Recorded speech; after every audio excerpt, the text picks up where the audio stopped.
안녕하세요. 잡시광입니다. 미국의 칼끝 아래 화웨이가 무너지기 시작했습니다.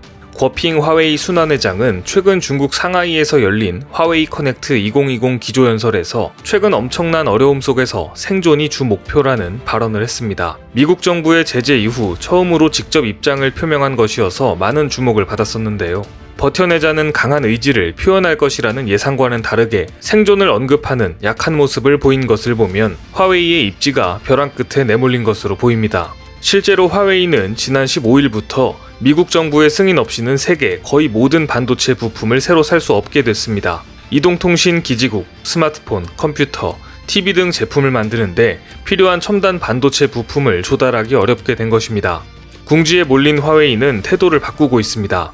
미국의 허락만 난다면 미국의 퀄컴 칩을 대량으로 수입해서 사용하겠다며 트럼프 대통령을 달래는 듯한 액션까지 보였습니다. CNBC의 보도에 따르면 최근 궈핑 화웨이 순환회장은 최근 10년 이상 퀄컴의 칩셋을 구매해 왔다면서 퀄컴은 늘 매우 중요한 파트너였다고 언급했습니다. 작년까지만 해도 미국의 제재에 굴복하지 않겠다는 런정페이 회장의 강경 발언과는 확연히 달라진 반응입니다.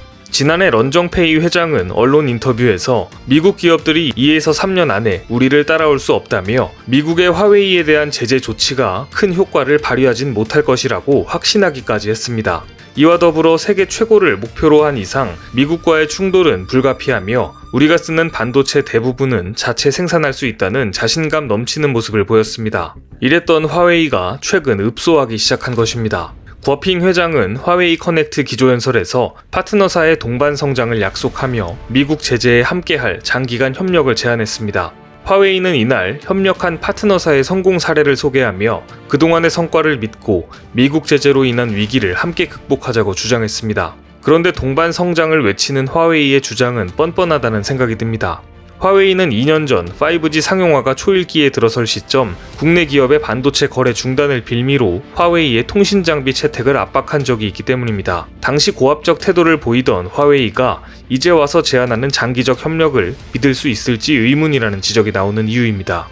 2년 전인 2018년은 국내 이동통신사가 5G 상용화를 앞두고 장비 공급 기업 선정을 마무리해야 할 시점이었습니다. 당시 이 통업계는 보안 문제를 지적받고 있는 화웨이 장비의 채택 문제를 두고 고민했었습니다.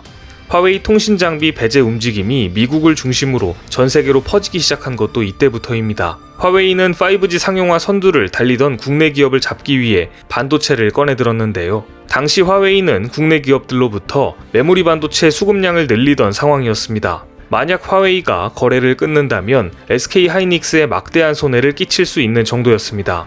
이 때문에 고압적인 태도의 협상도 충분히 가능했습니다. 실제 작년 SK 하이닉스의 매출에서 화웨이가 차지하는 비중은 11%에 달합니다.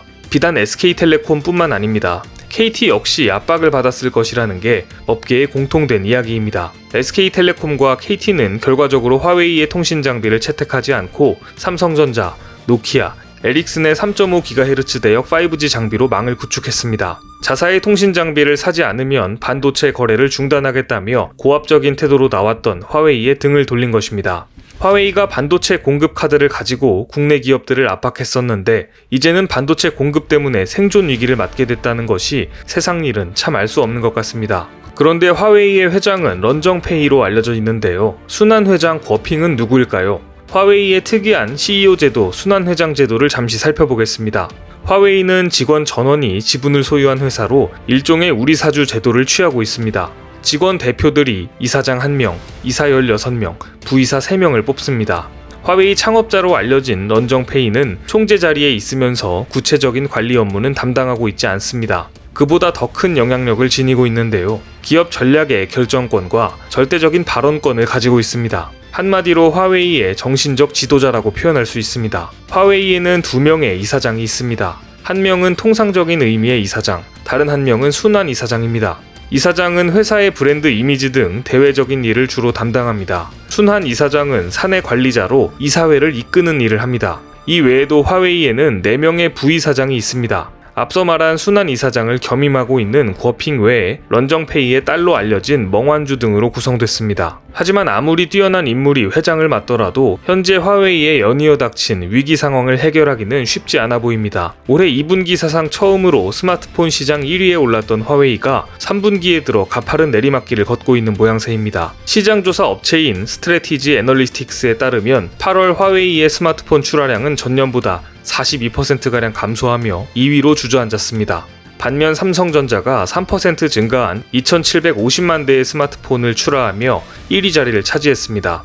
화웨이의 지난해 8월 점유율은 21%였지만 올해는 13%로 뚝 떨어진 것입니다. 화웨이의 부진의 가장 큰 이유는 역시나 미국의 제재 때문입니다. 암울한 전망도 속속 제기되고 있습니다. 이번 미국의 제재로 인해 화웨이뿐만 아니라 중국의 개혁 1번지이자 첨단 기술의 허브 광둥성 선전시와 중국 경제까지 상당한 타격을 받을 것이라는 중국 전문가들의 전망이 나왔습니다. 중국 선전에 위치한 당대사회관찰연구소의 류카이밍 소장은 화웨이에 대한 미국의 제재는 화웨이 본사 소재지인 선전시뿐만 아니라 중국 전체의 전자 공급망에도 끔찍한 영향을 줄 것이라고 내다봤습니다. 광둥체제개혁연구회의 펑펑 부회장도 화웨이 제재가 중국 전역에 부정적인 영향을 미칠 것이라면서 이는 중국의 글로벌 기업들이 더는 환영받지 못하고 있다는 신호라는 해석을 내놓았습니다.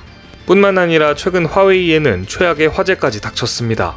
중국 CCTV에 따르면 이달 25일 오후 광둥성 둥관시 숭산후 인근 화웨이 연구개발 실험실 건물에서 불이 났습니다.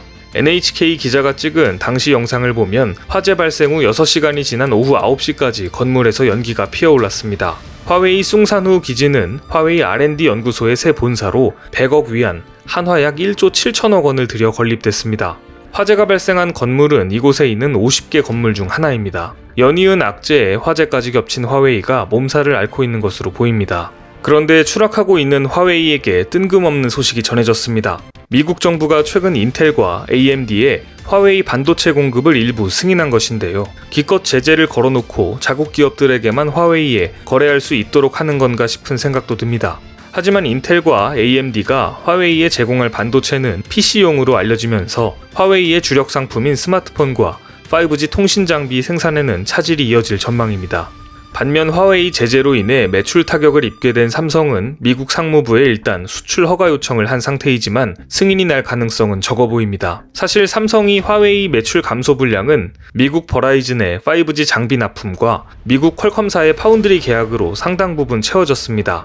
따라서 삼성은 화웨이를 잠시 내려놓고 이참에 다른 타겟을 정조준하고 있습니다. 위기 속에서 기회를 찾는 전략인데요. 이번 화웨이 제재 사태로 가장 큰 타격을 입는 소니의 이미지 센서 사업을 겨냥했습니다. 이미지 센서는 소니의 실적을 견인하는 주력 제품입니다. 카메라 렌즈를 통해 들어온 정보를 디지털화해주는 시모스 센서가 대표 상품인데요. 일본 언론들조차 이번 화웨이 제재로 소니가 수천억엔에 달하는 피해를 입을 것으로 전망했고 주가 역시 최근 한 달 동안 4.9%나 하락했습니다. 삼성전자는 이 기회를 놓치지 않았습니다. 최근 유럽연합 특허청에 아이소셀 비전 상표를 출원했습니다.